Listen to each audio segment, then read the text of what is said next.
Afternoon all. So, firstly, hello, it's Subitech here. Some of you know me from the IceWhale Discord or the community. Previous videos, as I've done with the N100 ZimaCube here, some of you may have seen it, some of you may not have, but I'll pop a little link if you want to have a watch through. As you know, I've done a bit of testing, shared some results and feedback on this. This is actually the second motherboard I've had. I had the version 2, which I had issues with a BIOS update and bricked. But that's fine because that was a prototype version. Version 3, which is the version that's in here, is the fully working one. I tested the BIOS update and it worked fine. The actual prototype for the N100 board I have actually mounted, which you might be able to kind of just about see if I move this out of the way.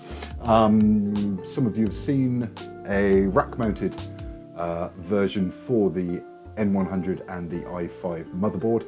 I'm working on the designs to fit the drives in, but that will be coming at some point when I have time to finish the modeling. So I got my delivery of drives from Western Digital, as you may have seen in some of the pictures. I've got 4 1TB SN770s WD Black M2 drives.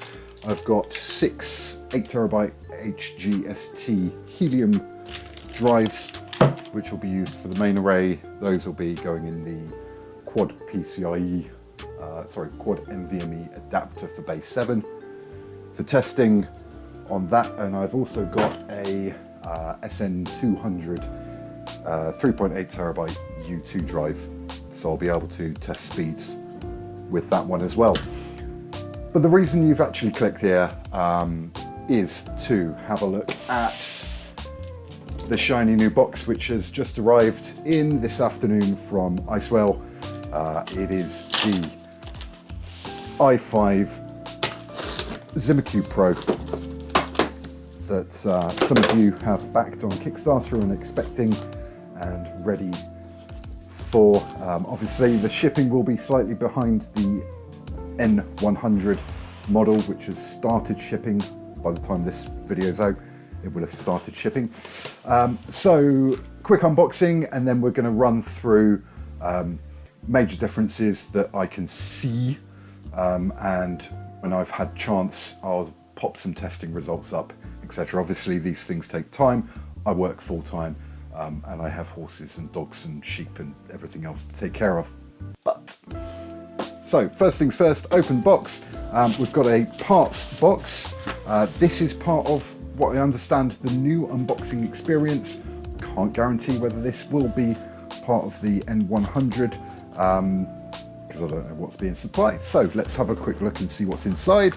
Power brick, cool. So that will be, I've got a foreign plug, but that's no worries. I've got plenty of these.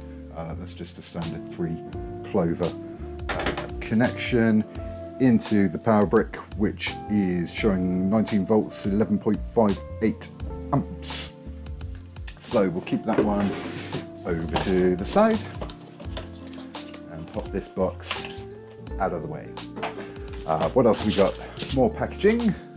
Now, some people did mention the box was looking a bit banged up, but it's cool because I swear, okay, let's do it on the side. Here we go. Okay, box, big box, out of the way. IceWhale do very well with their packaging. It's soft, protected all the way around, and there we go. Simply creative. That's me. It is a ZimaCube Personal Cloud. Normal orange stripe all the way around the box, reinvented.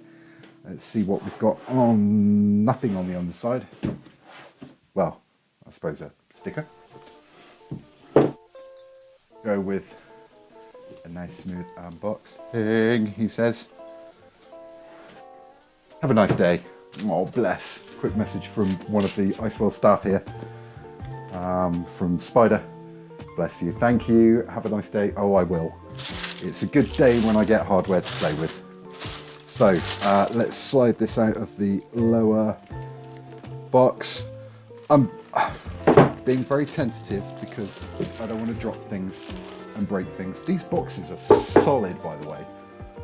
Really nice thick cardboard, and obviously the really good soft packaging to keep things nice and safe. My dogs don't bark in the background, but if they do, I'll be back. I'll pause the video and come back. Now, one thing let me get this out of the way first. One thing I have noticed instantly is the paint. Now, I know there were some discussions over the finish, and I know Lauren and a lot of the other team weren't quite happy with the quality of the finish on the paint of the older model. I say older model like it's been out forever, on the N100. So let's just have a quick look. So this is the paint and color finish on the N100. Nearly dropped it. As you can see, it's kind of like a gunmetal grey kind of colour, as is the rest of the tube. Now for some, this is kind of a slightly shinier, I'd say more like a kind of satin finish in a slightly different tone of grey. It's kind of, yeah, more of a metallic kind of finish than this, which is, yeah, I'll do it side by side. There you go. So you can see it's a slightly shinier finish, slightly different kind of shade of grey. I like them both. I'm not unhappy about either. So front I/O panel, USBs, USB-C, headphone jack, power button, same. Rear I/O is where it differs. So we've got DisplayPort HDMI, 10 gig NIC, and I believe a 2.5. I will confirm. Two Thunderbolt 4 connectors, power reset button, and then obviously the PCI slots. So do a quick check inside the front here. Let me turn it so you can see. Take the front panel off. Ooh, shiny. So N100 drive bays. So we are looking slightly different. N100 that I received as my review model. Oh, they feel nice. Okay, so let's pop this back in here. And this is stuck. Okay. This one opens. Okay. Same quality, same build quality. Looks like orange buttons, which is cool. So let's work out why this one's sticking. Let's take these out. Take all the drive bays out. So, what's going on with you? Ah, okay. So the reason it was sticking was because of the angle I was trying to open it. I'll double check. I'm trying to open it with it being on its side and not actually upright as it should be. But yeah, so that will take, again, the 2.5 inch drives as well as 3.5 inch drives. Back plane, sames.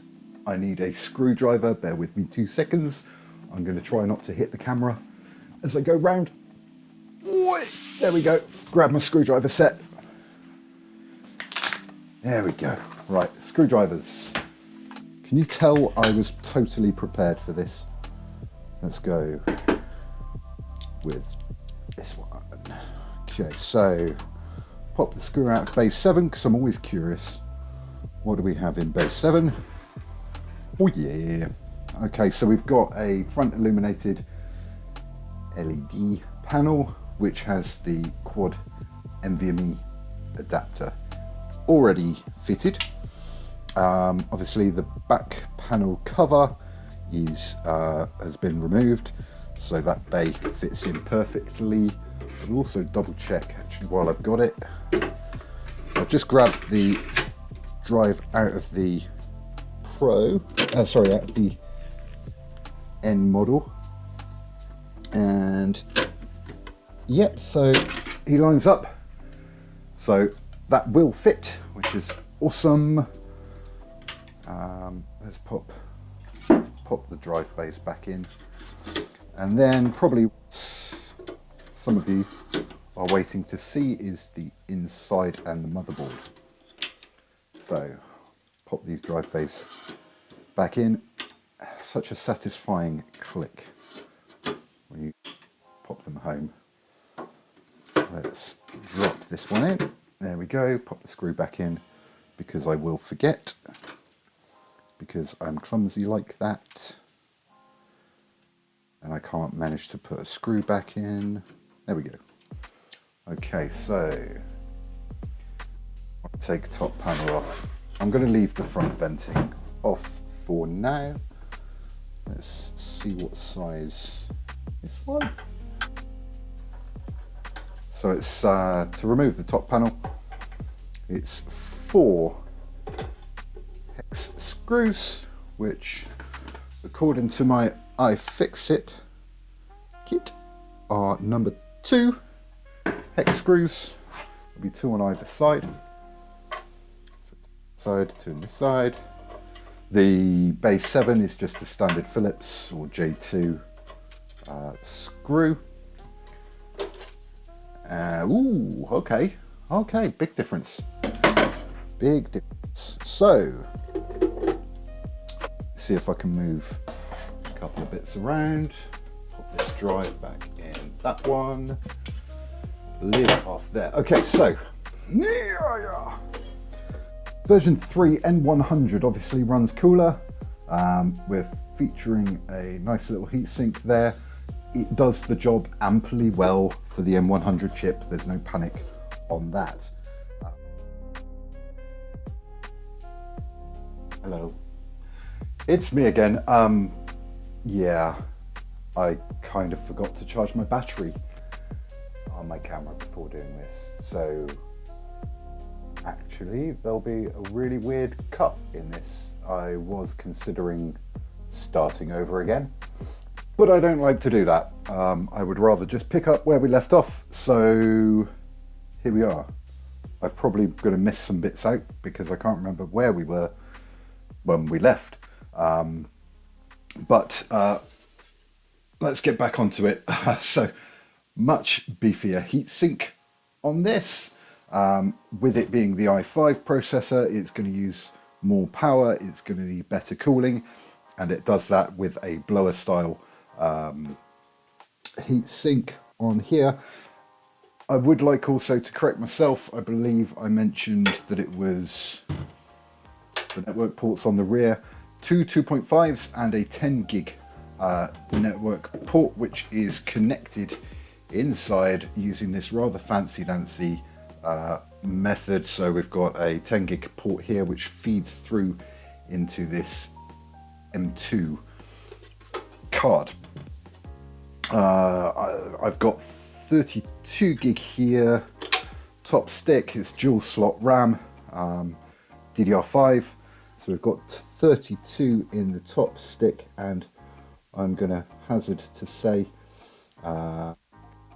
following 32 in the bottom, but I'll double check that properly when I'm actually up and running. What else is different? The EDP connector. So that's the backplane which connects the drives up to the motherboard. So with this, we are running a dual EDP connector, which is in the top corner here. That will allow better sharing of the bandwidth between the two connections, and just give a much more stable, solid speed and reliability to those drives. I am going to just unclip myself again because I've realized, again, very little preparation into this. I just wanted to get it out for you guys to see. I'm just going to go put the light on, so bear with me 2 secs. There we go, marginally better lighting. So yeah, that's the main differences in the inside. What I am going to do as well, just while we're here, because I like to take things apart, we're going to pull the heatsink off and just have a quick look. Now the N100 had a custom IHS which then connected through to the heatsink. This, on the other hand, does look like a more generic style heatsink. So let's pull this off and have a quick look. So we are running again, and then undo all the screws and the fan header. There we go. So much better copper heatsink, a decent amount of cooling, which backs onto the IHS for the bare die. Now obviously it's up to you what you want to do cooling wise. You can either keep it as is, change the heatsink if you so wish. The one thing I will mention, if you do decide to go down the route of taking off the IHS and connecting up to bare die, which I've done on the N100, you run the risk of cracking the bare die, which is a plausible option, to very gently put it all and tighten it all down, or you can leave the IHS on, put your own heatsink on top of this, which I believe, I'm sure wrong, uses a standard 1150X hole pattern, so you can change it to whichever cooler you like, as long as it fits within the confines of the case, or leave the case lid in heatsink sticking out the top. So those are the main differences. That's the ZimaCube Pro. We will be testing the performance of this shortly. I'm just going to pick the right top cover to go back on. Even the front grills are slightly different colours, not that you can really tell too much, but it is slightly different between the two. But yeah, that's about it for now. Literally just before my battery dies again, probably. ZimaCube N100, no, ZimaCube Pro i5, ZimaCube N100. Two lovely cubes from the guys over at IceWhale, and I'm looking forward to stacking these guys up with some storage and giving you guys some tests and seeing how they perform. Cheers for your time, guys, and I will catch up with you in the Discord.